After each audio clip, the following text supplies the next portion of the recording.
Lahat sa baryo Sagingan ay inakala na ang pagkawala ni Mang Tonyo ay isang problema lang sa pamilya, hanggang sa ang masarap na amoy mula sa kusina ng kanyang asawa ay hindi na huminto sa pag-usok tuwing gabi. Walang nakakaalam na ang pinakamabentang sopa sa palengke ay nagtatago ng mga lihim na piraso na hindi dapat hawakan ng tao. At nang matagpuan ang isang kakaibang buto sa mangkok ng isang customer, sa wakas ay naintindihan ng buong baryo na may mas nakakatakot na nagtatago sa maliit na bahay sa dulo.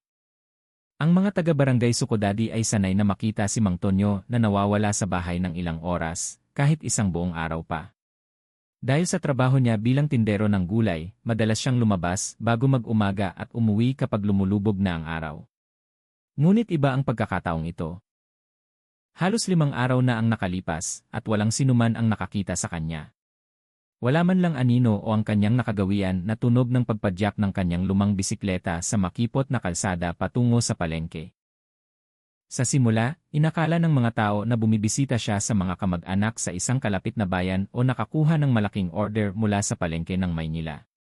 Ngunit habang lumilipas ang mga araw, unti-unting gumagapang ang kakaibang pakiramdam. Hindi si Mang Tonyo ang tipo ng tao na aalis nang walang paalam. Higit pa rito, kilala siya bilang isang lalaki na mahilig makipag-usap sa kahit sino. Halos tuwing umaga, binabati niya ang mga kapitbahay, nagtatanong tungkol sa kanilang mga anak, o nakikipagtawanan lang sa mga manok na nag-aaway para sa pagkain. Ang katahimikan na iniwan niya ay napakalaki upang baliwalain. Si Aling Nena, ang kanyang asawa, ay tila normal lang. Lumalabas pa rin siya ng bahay para magsampay ng damit, magwalis sa bakuran, at magsalita ng kinakailangan lang kapag tinatanong ng mga kapitbahay ang tungkol sa kanyang asawa. Ang sagot niya ay laging pareho, binibigkas ng may walang emosyong tono na mahirap basahin. Si Mang Tonyo ay nasa probinsya saglit, sabi niya may inaasikaso raw na negosyo. Minsan idinadagdag niya na tinatawagan siya ni Mang Tonyo at sinasabing maayos naman ang lahat. Ngunit walang sinuman ang nakarinig ng telepono na tumutunog sa bahay na yon. Sinagot ni Aling Nena ang lahat ng walang pagbabago sa ekspresyon ng mukha. Para bang naisaulo na niya ang sagot bago pa man magtanong ang mga tao. Nagsimulang magbulungan ang ilang tao sa tindahan ng kape. Naalala nila na hindi kailanman binanggit ni Mang Tonyo ang anumang plano sa paglalakbay.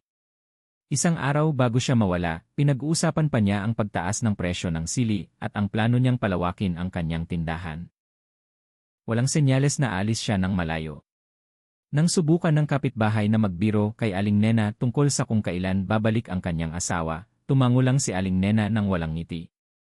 Ginawa nitong kakaiba ang sitwasyon at pinabilis ang pagpapaalam ng nagtanong. Ngunit ang pinakatanong ng mga taga-baryo ay ang kusina ng bahay ni Aling Nena. Tuwing gabi, kapag tahimik na ang baryo at nagsisimula ng patayin ang mga ilaw, laging may manipis na usok na lumalabas sa bahay na yon.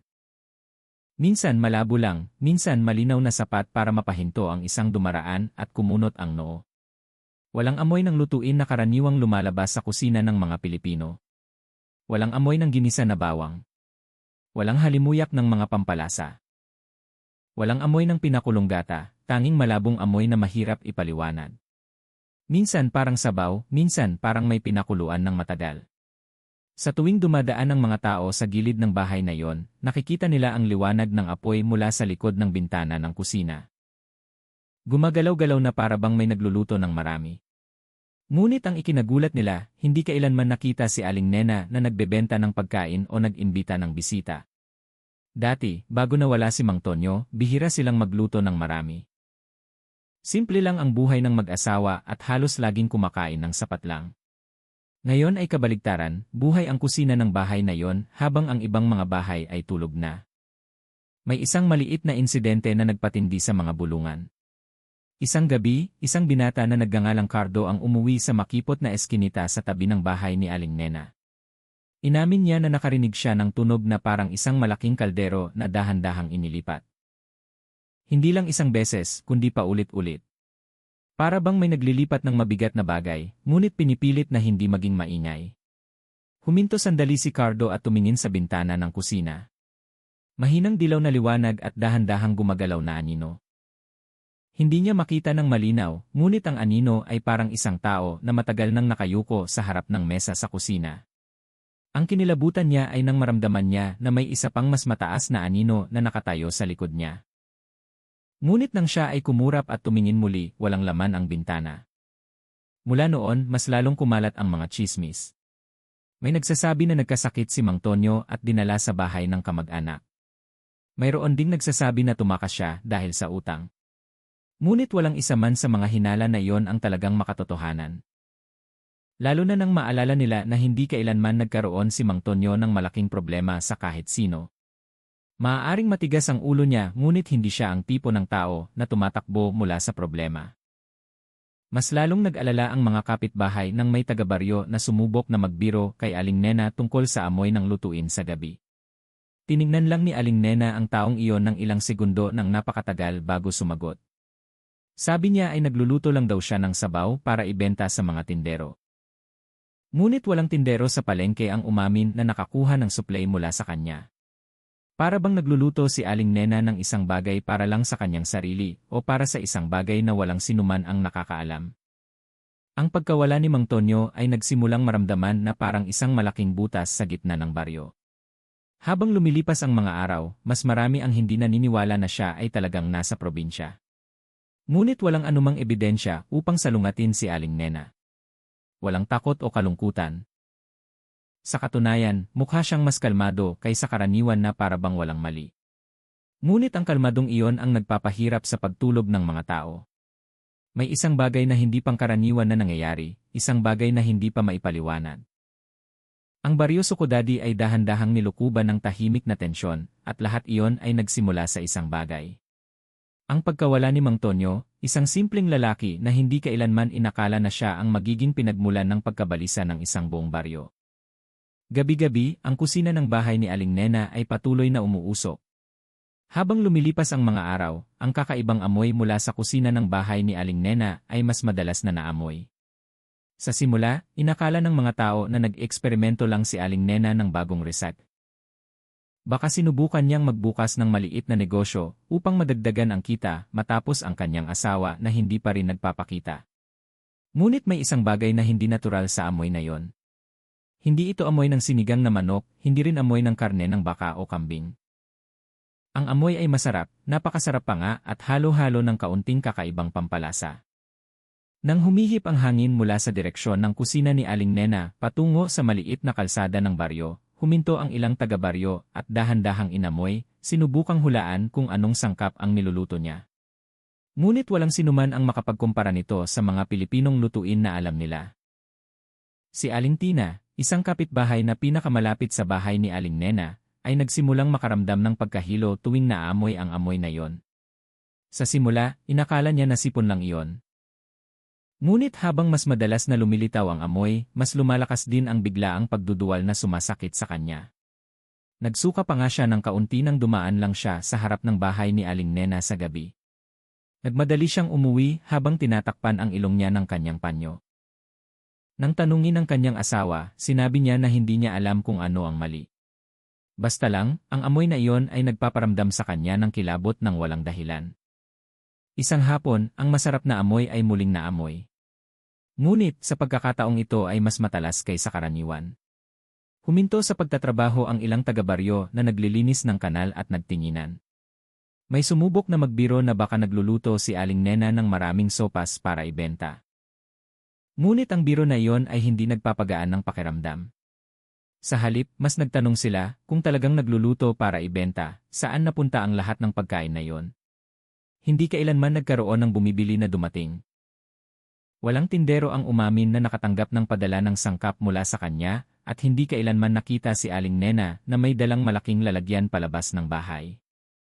Ang pinakatanong ng mga taga-baryo ay ang oras ng paglitaw ng amoy na iyon ay halos laging nangyayari sa gabi. Kapag tahimik na ang baryo, kapag patay na ang mga ilaw, at tanging tunog lang ng kuliglig ang pumupuno sa hangin. Sa tuwing dumadaan ang mga tao sa gabi, nararamdaman nila ang kakaibang hangin mula sa direksyon ng bahay ni Aling Nena. Para bang may malaking trabaho na ginagawa sa loob ng kusina.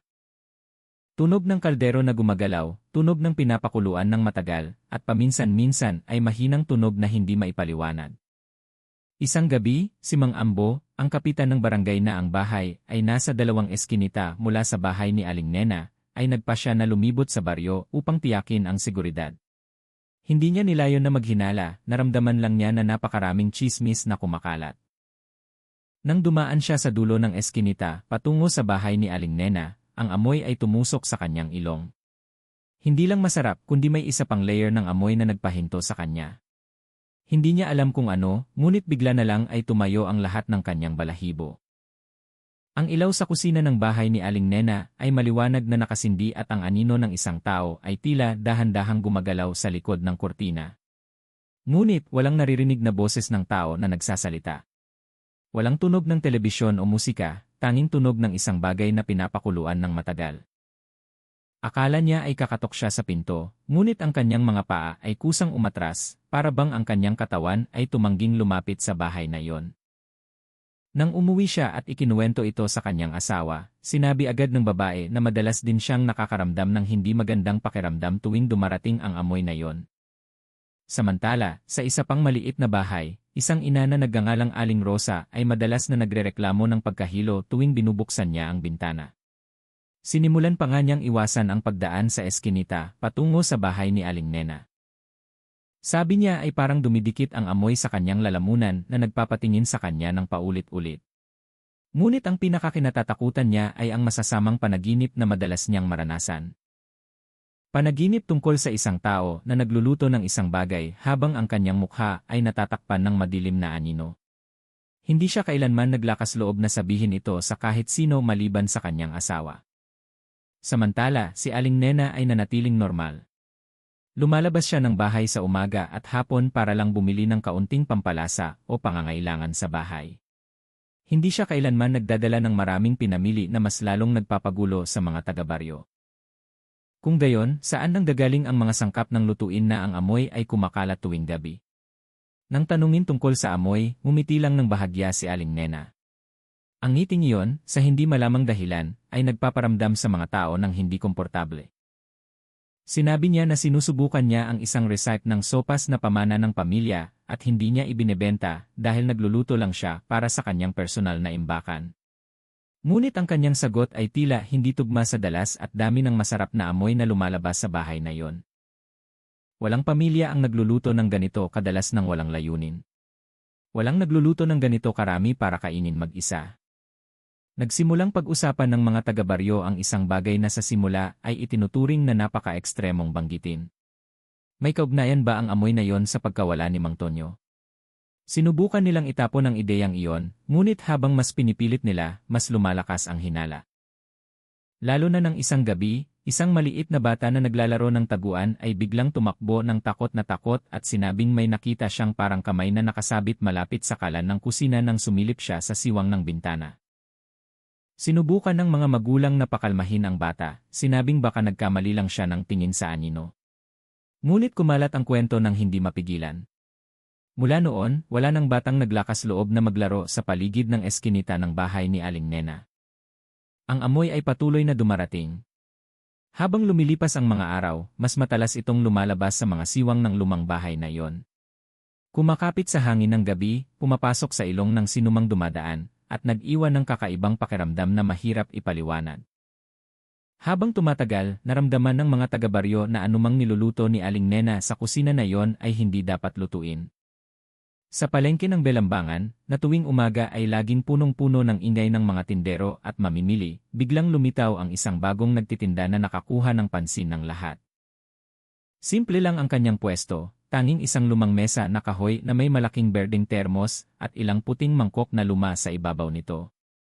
Ngunit ang nagpapalapit sa maraming tao ay hindi ang kanyang hitsura, kundi ang amoy ng sopas na lumalabas mula sa malaking kaldero na iyon. Napakasarap ng amoy, malakas, at nakakaakit sa panlasa. Hindi ito amoy ng karaniwang sopas na manok na madalas ibenta sa paligid ng palengke. May kakaibang pampalasa. Isang bagay na nagpapalunok sa mga mamimili kahit bago pa man kumuha ng sabaw. Ang nagtitinda ay isang lalaki na nasa 40 na ang edad na nagngangalang Benjo. Ang kanyang mukha ay laging maputla, ngunit ang kanyang mga mata ay buhay at mabilis. Walang sinuman ang nakakita sa kanya noon. Kahit ang mga matagal nang nagtitinda na ilang taon nang nagtitinda sa palengke na iyon. Lumitaw lang siya isang umaga, binuksan ang kanyang pwesto nang walang masyadong salita, at sumulat lang ng tisa sa isang maliit na pisara. Espesyal na sopas, 100. Mula sa unang araw, agad na dumami ang kanyang mga customer. Nagsimulang pag-usapan ng mga tao na talagang kakaiba ang lasa ng kanyang sopas. Hindi karaniwan ang sarap, napakakapal ng sabaw, at napakalambot ng mga piraso ng karne kahit hindi lubusang pamilyar ang hugis. Maraming mamimili ang naghinala na baka ito ay karne ng baka o kambing na bihira gamitin ng mga tindero. Ngunit, sinuman ang nagtanong ay nakakuha lang ng bahagyang ngiti mula kay Benjo. Resipe ng pamilya, sabi niya ng maikli. Nang magtanong ang ilang tindero kung saan niya nakukuha ang ganoong karaming sangkap para magluto ng sopas araw-araw, itinaas lang ni Benjo ang kanyang kilay at sinabing, mayroon siyang koneksyon na nagbibigay sa kanya ng espesyal na stock sa murang halaga. Ang sagot na yon ay naging paksa ng usapan. Nagtinginan ang maraming tindero, sinubukang hulaan kung sino ang misteryosong supplier na yon. Ngunit, walang isa man ang nakahanap ng sagot dahil walang sinuman ang nakakita kay Benjo na may dalang paninda papasok sa palengke. Araw-araw siyang dumarating sakay ng lumang motorsiklo na ang likod na basket ay nakatakip ng mahigpit ng tela. Walang nakakaalam kung ano ang dala niya at walang naglakas loob na magtanong ng mas malalim dahil sa ugali ni Benjo na kahit magiliw ay nagbibigay pa rin ng distansya. Habang lumilipas ang mga araw, mas marami ang mamimili na dumarating. Ang ilan ay nagdala pa nga ng mga kaibigan at pamilya para lang subukan ang kanyang espesyal na sopas. May nagsasabi na ang lasa ay parang nagdadala ng nostalhiya na mahirap ipaliwanag. May nagsasabi na ang lasa ng karne ay parang isang bagay na napakapamilyar, ngunit hindi alam kung ano talaga. Samantala, sa barangay Sukodadi, napansin ng mga taga-baryo na ang misteryosong amoy mula sa bahay ni Aling Nena ay madalas lumilitaw sa parehong oras nang nagsimulang magbenta si Benjo. Ang ilang taga-baryo na nagkataong pumunta sa palengke ay nagsimulang maghinala. Naamoy nila ang sopas ni Benjo at natuklasan na ang amoy ay katulad ng kakaibang amoy mula sa kusina ni Aling Nena. Bagamat mas pino at halo-halo ng mas malakas na amoy ng pampalasa, sinubukan nilang itapon ang ideyang iyon dahil napakalayo, napaka-imposible na iugnay. Lalo na at hindi kailanman nakita si Aling Nena na lumabas na may dalang anumang malaking dami. Kung totoo man, paano mangyayari na ang isang babae na bihira lumabas ng bahay ay nagluluto ng sangkap para sa sopas ni Benjo? Ngunit, ang pagkausyoso ay nagsimulang gumapang sa mga matagal nang nagtitinda. Isa sa kanila, si Mang Pedro, isang tindero ng gulay na halos 20 taon nang nagtitinda doon, ay nakaramdam ng isang bagay na hindi normal. Napansin niya na hindi kailanman nakita si Benjo na naghuhugas ng kaldero o kumukuha ng tubig sa balon ng palengke tulad ng ibang mga tindero. Mukha siyang laging dumarating na puno na ang kaldero at umuuwi na walang laman ang kaldero. Para bang ang buong proseso ng pagluluto ay ginawa sa ibang lugar. Sinubukan ni Mang Pedro na mangakit ng impormasyon sa pamamagitan ng pagiging magiliw. Ngunit sa tuwing nagtatanong siya tungkol sa mga sangkap o dami ng nabentang paninda, maikli lang ang sagot ni Benjo na laging may parehong pangungusap. May nag-aayos, nagluluto at nagbebenta lang ako.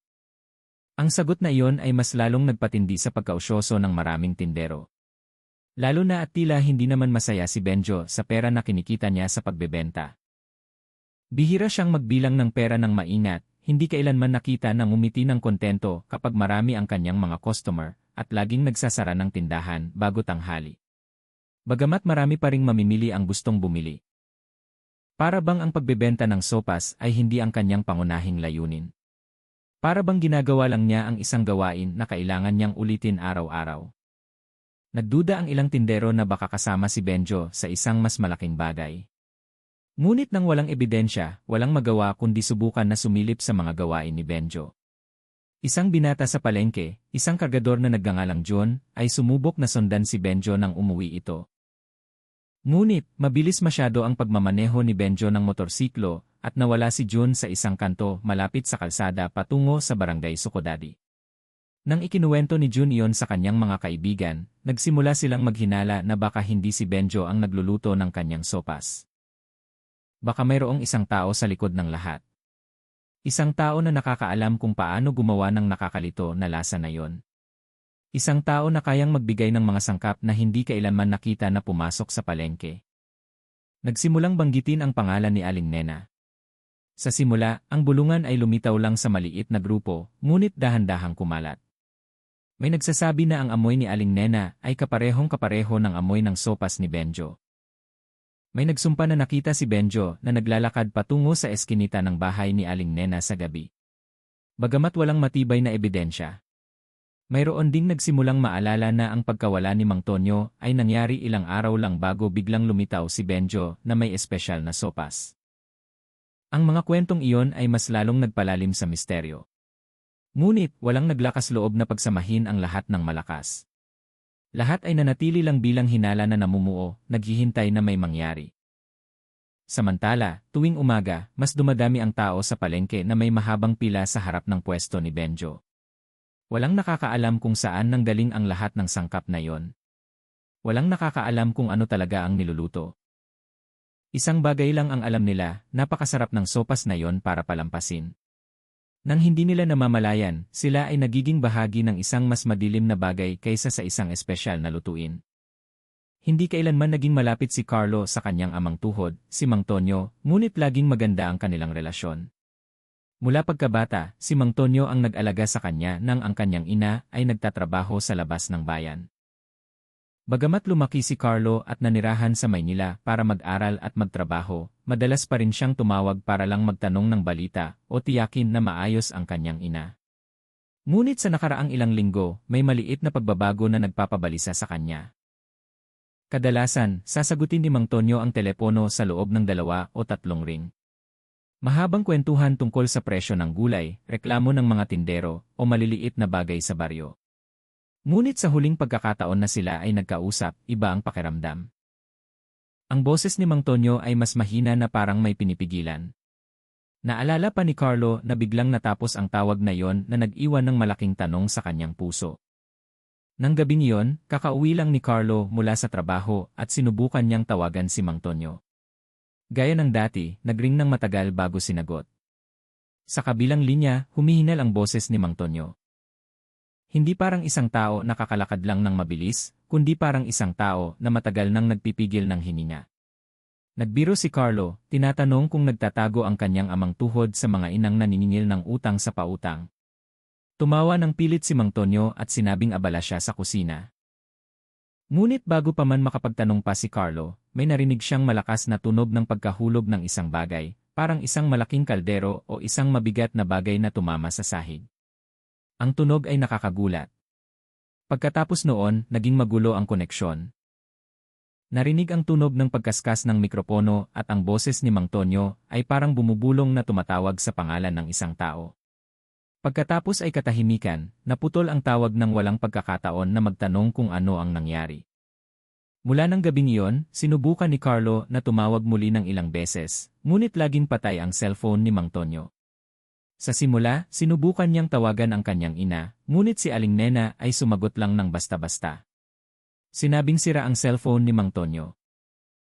Ang kanyang boses ay walang emosyon, hindi nagpapakita ng anumang pag-aalala, at iyon ang nagpahinala kay Carlo. Nang sa wakas ay tumigil na si Aling Nena sa pagsagot ng tawag, nagpasya siyang umuwi sa baryo sa Gingan. Ngunit pinigilan siya ng trabaho at nakabiyahe lang siya pagkaraan ng ilang araw. Sa paglalakbay na yon, nagpasya siyang mag-ulat sa pulisya. Pagdating sa istasyon ng pulisya, ipinaliwanag niya ang lahat ng mga kaganapan, kasama na ang tunog ng pagkahulog ng bagay at ang takot na paghinga na narinig niya sa huling pagkakataon. Ngunit sa simula ay itinuring ng pulisya ang kasong ito bilang isang ordinaryong away sa pamilya o baka umalis si Mang Tonyo nang walang paalam para sa personal na dahilan. Ngunit nang banggitin ni Carlo na hindi si Mang Tonyo ang tipo ng tao na aalis ng basta-basta at ang kanyang cellphone ay patay sa loob ng halos 1 linggo, doon lang nagsimulang magpakita ng interes ang pulisya. Sa isang maikling interogasyon, tinanong ng mga opisyal kung may problema sa pamilya o away sina Mang Tonyo at Aling Nena sa huling pagkakataon. Umiling si Carlo. Kung nag-away man sila, hindi niya kailanman nalaman. Ang alam niya ay ang kanyang ina ay laging matigas sa labas at loob, at ang kanyang amang tuhod ay laging sumusuko. Pagkatapos ay tinanong ng mga opisyal kung may ibang tao na maaaring sangkot, mga kapitbahay o kamag-anak na kahina-hinala. Nagsimulang maalala ni Carlo ang misteryosong tunog na narinig sa telepono. Inakala niya na tunog lang iyon ng hayop o pagkahulog ng gamit sa kusina, ngunit may isang bagay sa tono ng boses ni Mang Tonyo na nagpahiram sa kanya ng hindi pagtulog pagkatapos ng gabing iyon. Ang tunog ay parang isang tao na may alam na masamang mangyayari o mangyayari. Matapos magbigay ng formal na ulat, pinayagan si Carlo na umuwi na may pangako ng pulisya na susuriin ang kinaroroonan ni Mang Tonyo sa lalong madaling panahon. Ngunit, sinasabi ng kanyang instinct na may mas malaking nangyayari. Dahil sa hindi mapakali, agad siyang pumunta sa bahay ng kanyang ina. Pagdating niya, kakaiba ang Baryo Sukodadi sa kanyang naalala. Binati siya ng mga taga-baryo ng may awkward na ngiti. Karamihan ay tinititigan siya ng matagal na parabang gustong sabihin ang isang bagay ngunit pinipigilan ang sarili. Nang dumaan siya sa makipot na eskinita patungo sa kanilang bahay, isang kakaibang masarap na amoy ang sumalubong sa kanya. Ang amoy ay nagmula sa kusina ng kanilang bahay. Huminto siya sandali, sinubukan niyang kilalanin ang amoy na iyon, ngunit hindi niya magawa. Mayroong isang bagay na nakakabagabag sa likod ng sarap, parang isang amoy na hindi dapat naroroon sa lutuing bahay. Nang kumatok siya sa pinto, binuksan ni Aling Nena ito nang may walang emosyong mukha na parabang ang kanyang pagdating ay isang normal na routine. Walang yakap, walang init ng isang ina na matagal nang hindi nakita ang kanyang anak. Pinapasok lang ni Aling Nena si Carlo at bumalik sa kusina. Nang walang masyadong salita, pinanood ni Carlo ang mga galaw ng kanyang ina. May kakaiba. Ang kanyang ina ay tila mas tahimik kaysa karaniwan. Ang kanyang mga mata ay parang hindi nakatutok at ang kanyang mga kamay ay mabilis na gumagalaw na parabang natatakot na maiwan sa isang bagay. Nakita niya ang isang malaking kaldero na kumukulo sa kalan. Ang usok nito ay umuusok, pinupuno ang kusina ng malakas na amoy na nagpapalunok sa kanya ng paulit-ulit. Maingat na nagtanong si Carlo, nasaan si Mang Tonyo? Maikli ang sagot ni Aling Nena na parang sumasagot ng isang walang kwentang tanong na ang kanyang asawa ay nasa probinsya para sa negosyo. Nang sabihin ni Carlo na huli niyang narinig ang kakaibang tunog nang tumawag siya, matagal na natahimik si Aling Nena. Sinabi lang niya na baka may nahulog lang ang kanyang asawa. Ngunit ang kanyang ekspresyon ay napakatahimik, napakawalang emosyon, na nagparamdam kay Carlo na may itinatago ang kanyang ina. Pagkatapos noon, nakarinig si Carlo ng mga bulungan mula sa mga kapitbahay na nagkataon niyang nakita sa labas. Ikunuwento nila na hindi nakita si Mang Tonyo sa loob ng halos 2 linggo. Idinagdag nila na tuwing gabi ang kusina ng bahay ni Aling Nena ay laging puno ng kakaibang amoy at mga tunog na nagpapahirap sa kanila sa pagtulog. Isang kapitbahay pa nga ang nakakita kay Benjo, ang misteryosong nagtitinda ng sopas sa palengke, na naglalakad sa eskinita patungo sa kanilang bahay sa isang partikular na gabi. Bagamat walang nakakita kay Benjo na pumasok sa bahay ni Aling Nena, ang kanyang presensya ay sapat na upang madagdagan ang pag-aalala ng mga taga-baryo. Nabalisa si Carlo. Tiningnan niya ang maliit na bahay na nagpalaki sa kanya nang may hindi magandang pakiramdam. Para bang ang mga pader ng bahay na iyon ay nagtatago ng isang bagay na walang sinuman ang gustong malaman. Nang dumating ang gabi, mag-isa si Carlo na nakaupo sa sala, pinapanood ang tunog mula sa kusina. May tunog ng malaking kaldero na gumagalaw, pagkatapos ay mahabang tunog ng kumukulo. Hindi siya makatulog. Iniisip ang huling tunog mula sa telepono ilang araw na ang nakalipas, ang humihingal na boses ng kanyang amang tuhod, ang malakas na tunog ng pagkahulog ng isang bagay, at ang bulungan na parang tumatawag sa pangalan ng isang tao. Nagsimulang kumbinsido si Carlo na anumang nangyari ng gabing iyon ay hindi isang ordinaryong aksidente at mas marami ang alam ng kanyang ina kaysa sa sinasabi niya. Ang kapitbahay na nakatira sa tabi mismo ng bahay ni Aling Nena, isang lalaking nasa edad na nagngangalang Mang Ruben, ang tanging tao sa eskinita na malinaw na makarinig ng anumang nangyayari sa loob ng bahay na iyon. Ang dingding ng kanilang bahay ay direktang magkatabi, manipis, at lumana. Kahit na maliit na tunog ay maririnig na parang nasa likod mismo ng tainga. Ngunit ang tunog na nagsimulang lumabas sa nakaraang ilang gabi ay hindi maliit na tunog at hindi rin normal na tunog. Sa pagitan ng -2 at -3 ng madaling araw, kapag nagsimulang lumamig ang hangin sa baryo sa Ginan at dumikit ang hamog sa bintana, laging lumilitaw ang tunog na iyon. Sa simula ay parang mahinang pagkiskisan. Parang isang malaking bloke na dahan-dahang kinakaladkad. Ngunit sa paglipas ng panahon, ang tunog ay naging mas mabigat, mas mabagal. Para bang napakalaki at mas mabigat ang bagay na yon habang lumilipas ang mga gabi. O baka hindi ito bagay. Hindi nangahas si Mang Ruben na manghula. Kadalasan ay nagigising siya dahil sa pagkausyoso na may halong takot. Minsan idinidikit niya ang kanyang tainga sa dingding, umaasa na maintindihan kung ano talaga ang nangyayari sa likod niyon. Ngunit ang nakuha lang niya ay mga tunog na nagpatayo ng kanyang balahibo, mga ungol, maliliit na pagtama, tunog ng metal. At minsan, ito ang laging nagpaparamdam sa kanya ng kilabot, parang boses ng isang tao na sumusubok na pigilin ang pag-iyak o mahinang ungol. Hindi niya alam kung imahinasyon lang niya iyon o talagang may isang tao sa likod ng dingding na iyon na nasasaktan. Ang tunog na iyon ay laging biglang humihinto sa tuwing tumilaok ang unang manok sa dulo ng baryo. Para bang alam na alam ni Aling Nena kung kailan darating ang umaga. At pagkatapos noon, bumabalik ang katahimikan. Para bang walang tao sa bahay na iyon at walang nakatira. Ang mas nagpagulo sa sitwasyon ay, kinabukasan ng umaga, laging lumalabas si Aling Nena ng bahay nang walang ekspresyon sa mukha. Gulo ang buhok, ngunit ang kanyang mga mata ay tila masariwa kaysa dati. May dala siyang maliit na balde tuwing umaga patungo sa poso sa dulo ng eskinita. Napansin ng ilang taga-baryo na minsan ay tumatapon ang tubig na may kulay pula mula sa balde.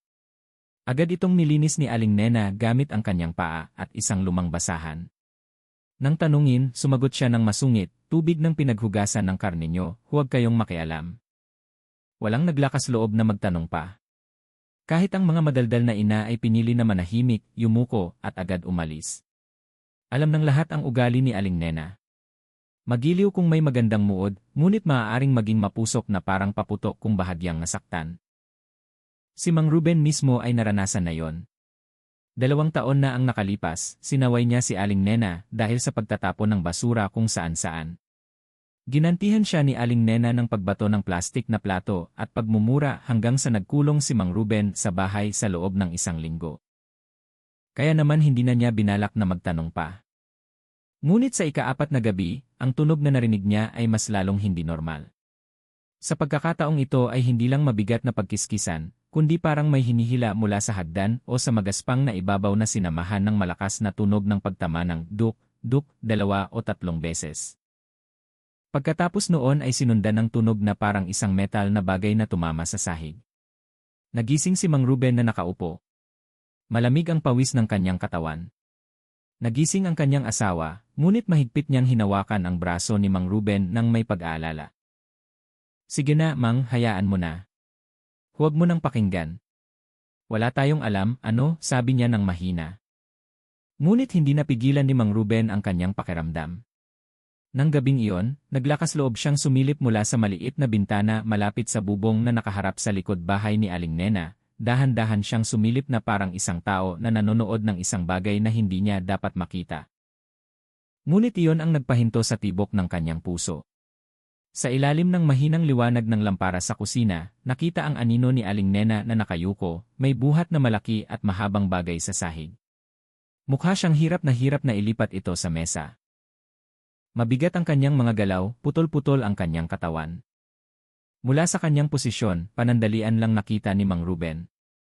Ngunit halos sigurado siya na ang bagay na yon ay hindi bloke, hindi sako ng bigas, at hindi rin maliit na drum tulad ng hinala ng ibang taga-baryo. Ang hugis nito ay masyadong kahawig ng isang bagay na pag-aari ng tao.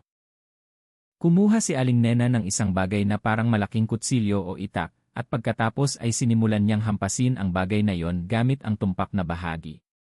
Sa tuwing tatama ang itak sa ibabaw ng bagay, may malakas na tunog na umalingaw hanggang sa makalampas sa dingding.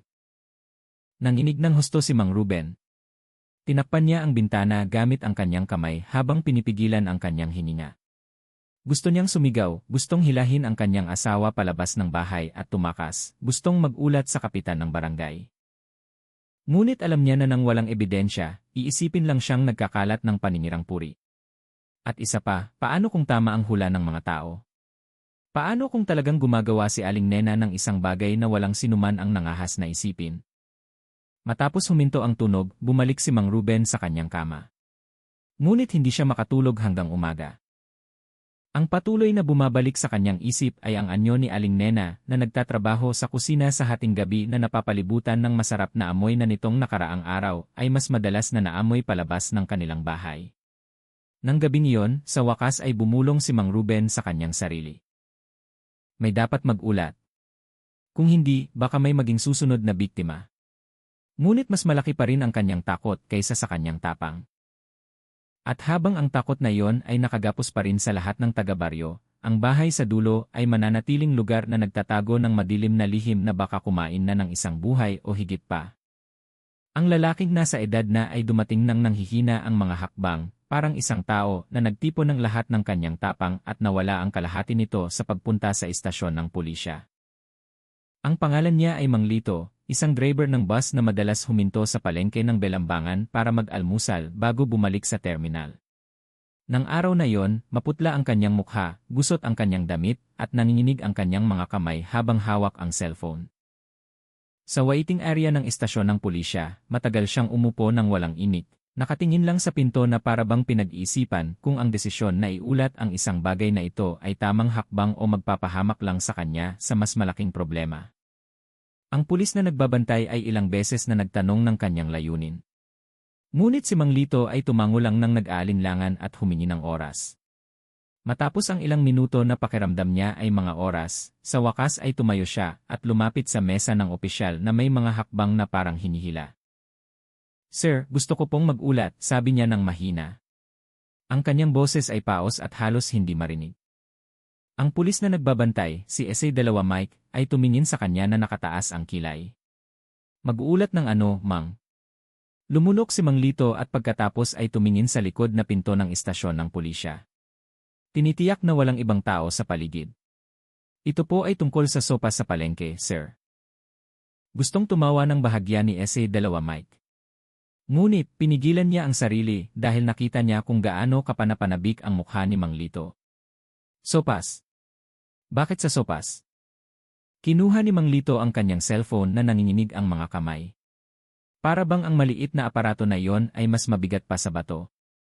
Binuksan niya ang gallery at bago ibigay, bumulong siya. "Masama po ang pakiramdam ko simula nang kainin ko iyon. Masama ang loob ko at sa tingin ko ay kailangan kong mag-ulat bago pa mahuli ang lahat." Tumayo ang pulis at tiningnan ang screen ng cellphone na ipinakita ni Mang Lito. Saglit siyang natahimik at pagkatapos ay lumapit ng bahagya upang tiyakin na ang nakita niya ay hindi resulta ng pag-edit o ilusyon dahil sa mga negatibong pag-isip. Sa screen ay nakita ang larawan ng isang mangkok ng sopas. Ngunit hindi iyon ang nakakuha ng kanyang pansin. Hindi ang dilaw na sabaw nito. Hindi ang ibinuhos na pritong bawang o sibuyas.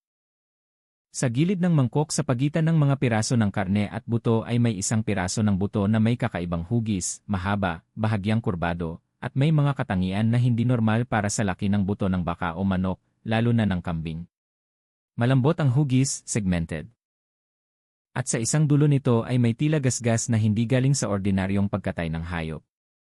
Ang pattern na yon ay nagpakunot ng noo ni SA-2 Mike, pinigilan ang hininga ng hindi namamalayan. Nagpatuloy si Mang Lito, putol-putol ang kanyang boses. "Marami na akong nakainan, sir. Sopas na baka, sopas na kambing, sopas na manok, ano paman. Pero ito, hindi ko kailanman nakita ang ganitong hugis. Kinuhanan ko ng litrato kasi akala ko baka mali lang ang hiwa. Pero pagkatapos nyon, kinilabutan ako, sir. Naos hindi dahil sa sopas, kundi dahil naramdaman kong may mali." Lumunok si SA-2 Mike. Sinubukan niyang manatiling propesyonal. "Mang, ito ay maaaring buto lang ng hayop na bihira iproseso. Maaari ding piraso na hindi karaniwan ang hugis." Mabilis na umiling si Mang Lito. "Hindi yan, sir. Hindi lang hugis, sir. May sinabi ang nagtitinda ng sopas nang magbayad ako." "Ano ang sinabi niya?" "Sabi niya, kung gusto ko raw ang lasa, huwag ko raw sabihin sa kahit sino. Sabi niya galing daw sa loob ang stock ng mga sangkap." Akala ko biro lang, pero habang iniisip ko, mas lalong kakaiba, sir." Natahimik si SA-2 Mike. May isang tensyon na mahirap ipaliwanag sa silid na yon.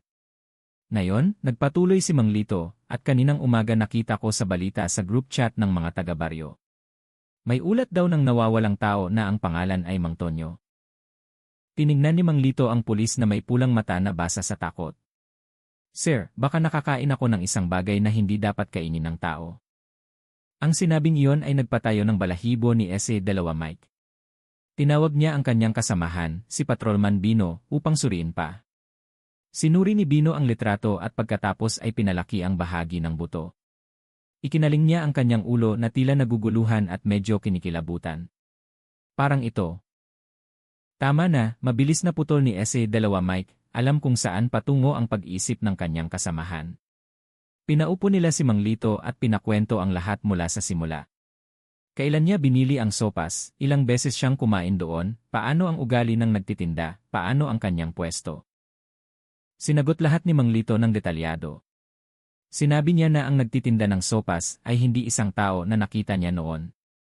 Hindi tulad ng mga matagal nang nagtitinda na kadalasan ay magiliw at masaya, ang nagtitinda na ito ay tahimik.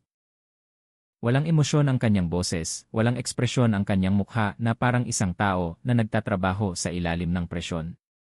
Kakaiba rin ang kanyang pwesto. Walang signage, walang amoy ng pampalasa na kadalasang lumalabas mula sa pwesto ng sopas. Mas mabigat ang amoy ng sabaw, sabi ni Mang Lito. Para bang may isang bagay na nanginibabaw. At ang pinakababahala, laging tinatakpan ng nagtitinda ng sopas ang maliit na kurtina sa likod ng pwesto. Hindi tulad ng ibang mga tindero na hinahayaan na makita ang kusina. Matapos marinig ang testimonya na yon, nagpasya si S.A. Mike na tawagan ang hepe ng Criminal Investigation and Detection Group, CID, na nasa opisina. Hindi nagtagal, dumating si Police Major Dino, ang hepe ng unit, na may seryosong mukha. Anong nangyayari? Tanong ni Major Dino. Ipinakita ni Bino ang litrato sa cellphone ni Mang Lito. Itinaas ni Major Dino ang kanyang kilay, naningkit ang kanyang mga mata. Malinaw na pinipigilan niya ang komento. Ito ba ay orihinal na litrato? Mahinang tumango si Mang Lito. Opo, sir. Kinuhanan ko po mismo. Tiningnan ni Major Dino si Mang Lito ng ilang segundo. At masama ang pakiramdam mo? Muling tumango si Mang Lito. Simula nang kumain ako noon, pakiramdam ko may mali sa tiyan ko, sa isip ko. Natatakot po ako, sir. Natatakot po ako na ang kinain ko ay hindi. Hindi hayop. Bumuntong hininga ng malalim si Major Dino at pagkatapos ay tumayo. Sige, susundan natin yan. Pero kailangan nating malaman ang isang bagay. Maaari mo bang ipakita sa amin ang pwesto ng sopas na yon? Agad na pumutla ang mukha ni Mang Lito. Para bang ang tanong na iyon ay sinampal ang kanyang pinakakinatatakutan na isip. Opo. Pero pakiusap po. Ayaw kong mag-isa. Natatakot ako kung makita ako ng nagtitinda na ipinapakita ang lokasyon. Tumango si Major Dino. Relax, sasamahan ka namin. Ngunit bago sila gumalaw, isang pulis ang pumasok at may dalang bagong ulat. Mukha siyang naguguluhan. Sir, ito po. May ulat po mula sa mga tagapalengke ng Belambangan. Sabi nila, biglang nagsara ang bagong nagtitinda ng sopas kaninang umaga. Walang laman ang pwesto. Nawala lahat ng kagamitan. Agad na natahimik ang buong silid. Tiningnan ni Mang Lito ang mga pulis na may lalong lumalaking takot. Tumayo si Major Dino. Sige, pupunta tayo sa palengke ngayon. Ngunit bago umalis, hinila ni Mang Lito ang manggas ni Major Dino at nang may halos pabulong na boses, humiling siya, Sir, kung totoo po ang kinain ko, pakiusap po, huwag niyo po sabihin sa akin, hindi ko po kayang malaman. Tinapik ni Major Dino ang kanyang balikat. Relax, Mang. Ang trabaho namin ay hanapin ang katotohanan. Ngunit sa loob ng puso ni Major Dino, alam niya na ang katotohanan ang pinakakinatatakutan na bagay sa anumang kaso. At para sa kasong ito, sinasabi ng kanyang hinala na ang katotohanan ay mas nakakatakot kaysa sa anumang naisip ni Mang Lito. Ang temporaryong tambakan sa dulo ng baryo ay karaniwang tahimik sa umaga. Dumarating lang ang mga basurero para ilipat ang basura sa truck, magwalis ng kaunti sa paligid, at umalis bago pa man lubusang sumikat ang araw. Ngunit ng umagang iyon, huminto ang isang basurero na nagngangalang Mang Jose nang makita niya ang isang kakaibang bagay. 3 malalaking itim na plastic bag na inilagay ng napakaayos, hindi kasama sa karaniwang tumpok ng basura. Ang mga bag na iyon ay mukhang bago, malinis, at walang tumutulong likido. Para bang mainat na inilagay ng isang tao, hindi basta-basta itinapon. Inakala ni Mang Jose sa simula na baka basura iyon ng restaurant. Ngunit matapos niyang hawakan ang isa sa mga bag, naramdaman niya na may matigas na bagay na may kakaibang hugis sa loob. Nang bahagyan niyang buhatin, kakaiba ang bigat nito, mas mabigat kaysa sa karaniwang organikong basura. May isang bagay na mahaba, putol-putol na parang kalansay na hindi sapat ang balot upang takpan ang orihinal na hugis nito. Lumulok siya at pagkatapos ay tinawag ang kanyang kasamahan na si Roger na kakadating lang na may dalang kariton. Roger, sandali lang. Tingnan mo ito, sabi niya na nanginginig ang boses. Lumapit si Roger, binuksan ng bahagya ang itaas na bahagi ng bag gamit ang dulo ng walis, ilang sentimetro lang ang lapad. Sapat na upang makita kung ano ang nasa loob ng hindi hinahawakan. Ngunit sa pagbukas ng siwang na yon, isang kakaibang amoy na may halong kemikal ang tumusok sa ilong. Hindi bulok, hindi amoy ng bangkay, at hindi rin amoy ng basura sa kusina. Ang amoy ay mas parang pinaghalong dugo na pinakuluan ng pampalasa na may halong metal. Biglang umatras si Roger habang tinatakpan ang ilong. Astagfirullah, hindi ito ordinaryong basura, sabi niya na nanginginig ang boses. Tinignan ulit ni Mang Jose ang siwang na iyon at nakita niya ang mga piraso ng buto. Ngunit hindi ito malalaking buto tulad ng buto ng baka o buto ng tadyang ng kambing.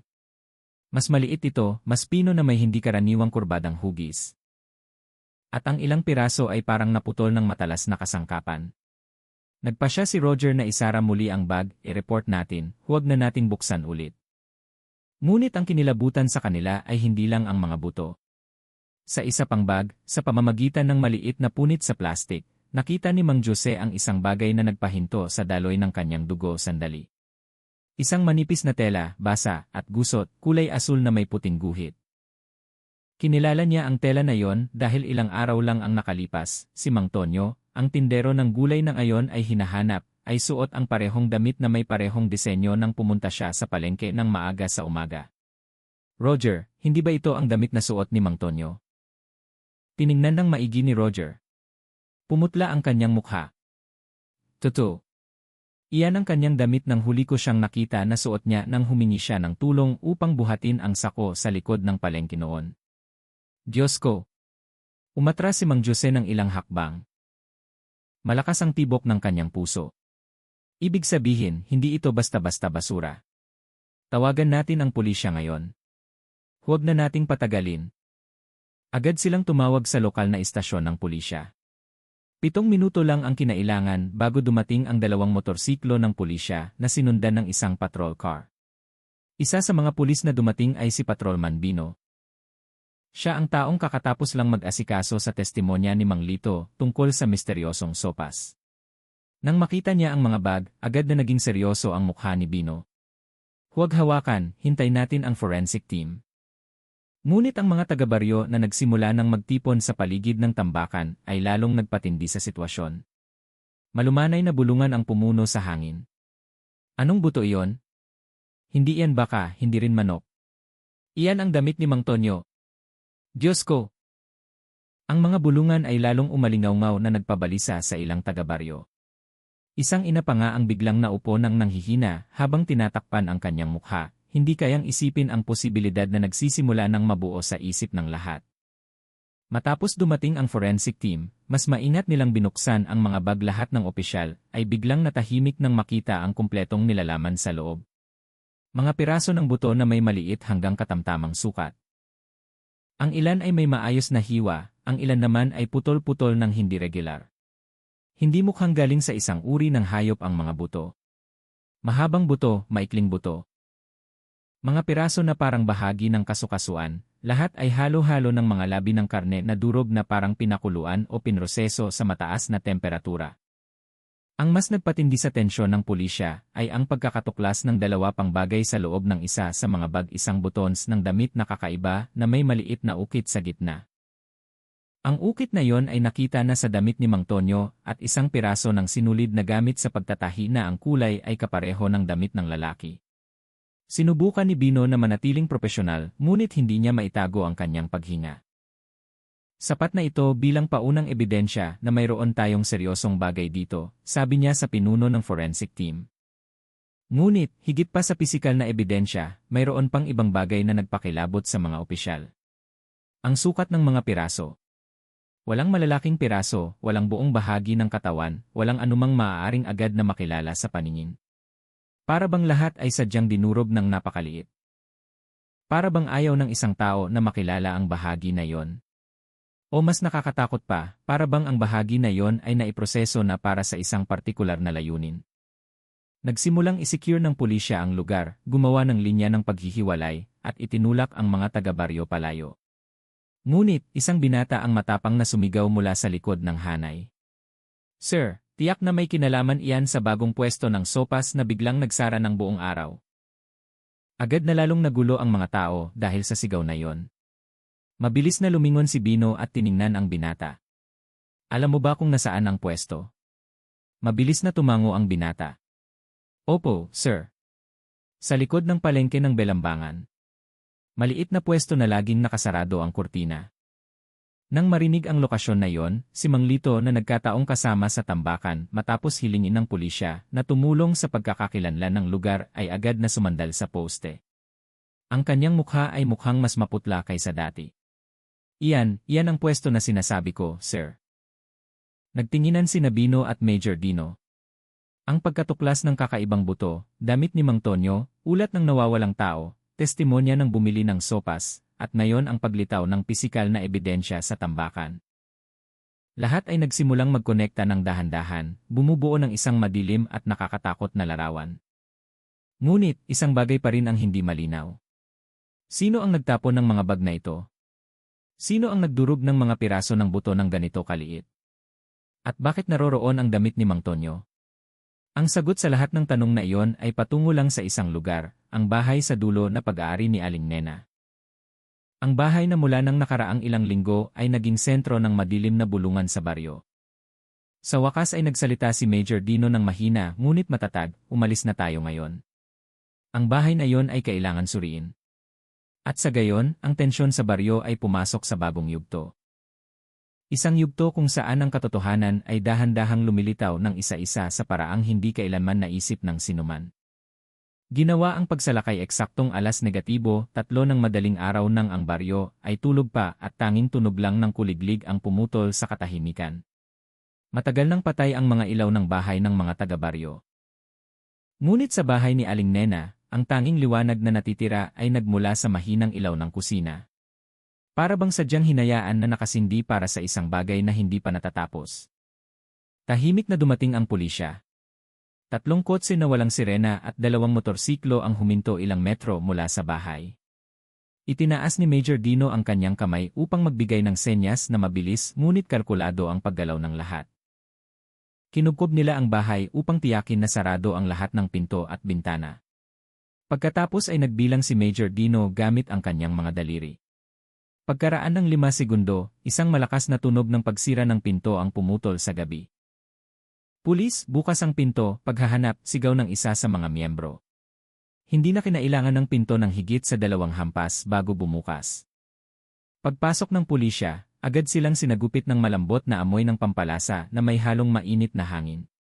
Ang sala ay tila malinis, masyadong malinis na parang hindi tinirahan sa loob ng ilang linggo. Ngunit ang kapansin-pansin ay isang bagay, walang larawan ni Aling Nena at Mang Tonyo. Walang laman ang dingding, walang laman ang aparador, para bang ang bakas ni Mang Tonyo ay nabura na matagal na bago pa man ginawa ang ulat ng kanyang pagkawala. Kumalat ang pulisya. Sina Bino at 2 pang miyembro ay patungo sa kusina habang si Major Dino ay patungo sa silid tulugan. Nang buksan ang pinto ng silid, nakita nila ang isang kakaibang bagay. Malinis ang kama, nakakandado ang aparador, at sa sulok ng silid ay may malaking balde na walang laman na mukhang kakatapos lang hugasan. Ngunit walang senyales ng presensya ni Aling Nena. Bumaba ulit si Major Dino sa kusina. Doon ay nakita na ng mga miyembro ang kakaibang bagay. Malinis ang kusina, masyadong malinis. Walang maruming kaldero, walang tira-tirang pagkain, walang matalas na amoy ng lutuin tulad ng madalas na sinasabi ng mga kapitbahay. Ngunit sa ibabaw ng mesa sa kusina ay may isang bagay na nagpahinto sa paggalaw ng lahat. Isang lumang notebook na may kayumangging takip na parang madalas na binubuksan at isinasara. Tiningnan ni Bino si Major Dino sandali bago buksan ang libro. Ang unang pahina ay naglalaman ng listahan ng mga resepe para sa karaniwang lutuin. Sinigang na gulay, gisantes, sinigang na manok. Ngunit habang binubuksan nila ang mga pahina, nagsimulang magbago ang hugis ng mga sulat. Mula sa listahan ng mga resepe ay naging listahan ng mga sangkap na may kakaibang format. Matigas na bahagi, 1 kilo, pakuluan ng matagal. Malambot na piraso, ihiwalay bago lutuin. Hiwain ng maliliit. Iwasan ang malalaking hugis upang madaling maihalo. At sa isa sa mga susunod na pahina ay may kolumnang schedule. Ang unang kolumna ay may nakasulat na paglilinis, 1 oras 30 minuto. Ang ikalawang kolumna ay paghihiwa, 2 oras 10 minuto. At ang huling kolumna ay pagpapadala sa nagtitinda ng sopas, 3 oras. Walang pulis ang nagsalita habang binabasa yon. Biglang naging masikip ang silid. Narinig ang kanilang paghinga, mabigat at hindi regular. Ayaw nilang agad na gumawa ng konklusyon. Ngunit ang listahan ng oras ay masyadong tiyak, masyadong tugma sa ulat ng mga kapitbahay tungkol sa mga tunog ng aktibidad sa gabi mula sa bahay na yon. Nang baligtarin ni Major Dino ang huling pahina, may maikling tala na isinulat ng nagmamadali. Kailangang mabilis, huwag hayaang may makaalam. Siguraduhin na malinis ang lahat bago mag-umaga. Doon na narinig ang tunog ng mga yabag mula sa likod na pinto. Lahat ng pulis ay itinaas ang kanilang sandata, naghahanda. Ngunit ang lumitaw ay hindi isang malaking lalaki, at hindi rin isang taong sumusubok tumakas o lumaban. Si Aling Nena ay lumabas mula sa dilim ng likod bahay, dahan-dahang lumakad papasok sa pinto ng kusina. Nakalugay ang kanyang buhok, walang emosyon ang kanyang mukha. Maluwag ang kanyang damit at mukhang basa na parang kakapaghugas lang siya ng isang bagay. Walang takot sa kanyang mga mata bagamat nakita niya ang pulisya na pumupuno sa kanyang bahay. Walang senyales ng pagkabahala bagamat nakatutok sa kanya ang mga sandata. Tumingin lang siya sa paligid at pagkatapos ay mahinang sinabi, dumating din kayo sa wakas. Pinigilan ni Major Dino ang kanyang hininga. Aling Nena, kami. Alam ko, putol ni Aling Nena. Kalmado ang kanyang boses. Masyadong kalmado para sa isang taong sinalakay ang bahay. Matagal ko na kayong hinihintay. Mabagal kayo. Pagkatapos ay lumakad siya patungo sa upuan sa kusina at umupo sa isang napakalaki na posisyon. Para bang hindi ito pagsalakay, kundi isang pagdating lang ng mga bisita na nahuli ng ilang minuto. Aling Nena, natagpuan namin ang tala na ito, sabi ni Bino habang itinaas ang libro. Tiningnan ni Aling Nena ang tala at pagkatapos ay ngumiti ng bahagya. Ang ngiting iyon ang nagpabago sa katahimikan sa silid tungo sa malamig na pakiramdam sa balat. Sigurado kayong naguguluhan, sabi niya ng mahina. Pero lahat ng nakasulat sa libro na iyon ay matagal nang nangyayari. Nagtinginan ang mga pulis. Lumapit si Major Dino. Kailangan niyo pong sumama sa amin sa opisina. Kailangan namin ng inyong pahayag. Siyempre, sagot ni Aling Nena ng walang pag-aalinlangan. Hindi ba't yan ang layunin niyo? Tumayo siya ng kalmado, kinuskus pa nga ang kanyang pantalon upang alisin ang alikabok na wala naman. Walang pulis ang humawak sa kanya dahil siya mismo ang humakbang pasulong. Walang paglaban, walang tanong, walang takot, tanging katahimikan na nagparamdam kay Major Dino na may mas malaking bagay na itinatago. Nang ilabas si Aling Nena mula sa bahay, ang mga taga-baryo na nakarinig ng kaguluhan ay nagsimula ng sumilip sa mga bintana at pinto. Nakita nila si Aling Nena na dinadala na may nakatali ang mga kamay, ngunit ang kanyang mukha ay nanatiling walang emosyon, medyo nakangiti pa nga. At bago sumakay sa sasakyan ng pulisya, lumingon siya sa direksyon ng kanyang bahay at bumulong ng mahina. Sapat na malakas para marinig ni Major Dino na nakatayo malapit. Tapos na ang lahat, wala nang natitira. Ang pangungusap na iyon ay nagpakilabot kay Major Dino. Tiningnan niya ulit ang bahay, sinubukang alisin ang masamang hinala na lalong lumalakas sa kanyang dibdib. Ngunit hindi nawala ang hinala. Sa halip ay lalong lumaki na para bang ang bahay na iyon ay nagtatago ng isang bagay na hindi pa natagpuan. Isang bagay na maaaring magpabago sa direksyon ng investigasyon at isang bagay na maaaring gustong manatiling nakatago magpakailanman. Nakaupo si Aling Nena sa interrogation room na nakatiklop ang mga kamay sa kanyang kandungan. Hindi nanginginig, hindi nag-aalinlangan, para bang ang lahat ng nangyayari ay bahagi lang ng routine na matagal na niyang hinihintay. Ang mahinang dilaw na ilaw na nakasabit sa ibabaw niya ay nagpapakita ng malabong anino sa kanyang mukha na nagpapatingkad sa kanyang walang emosyong tingin nang sa wakas ay nagsimula siyang magsalita. Sa simula, inakala ng mga investigador na iyak siya, magagalit o magtatanggi. Ngunit tiningnan lang sila ni Aling Nena nang may bahagyang ngiti na nagpalamig agad sa buong silid. Sinimulan niyang alisin ang mga kasinungalingan na sa loob ng ilang linggo ay nagtakip sa bakas ng kanyang krimen. Hindi umalis si Mang Tonyo para maghanap buhay, sabi niya ng walang emosyon. Para bang naghahatid ng isang maliit na impormasyon na hindi mahalaga.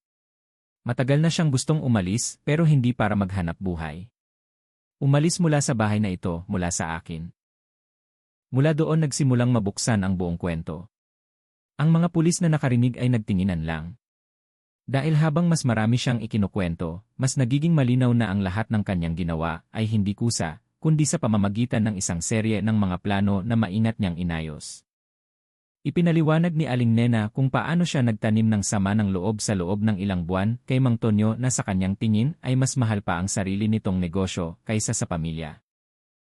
Madalas umuwi si Mang Tonyo ng gabi na dahil sa pagtitinda ng gulay at tuwing umuwi ay nagkukwento lang siya tungkol sa kanyang paninda, mga customer o kaunting pagtaas ng kita.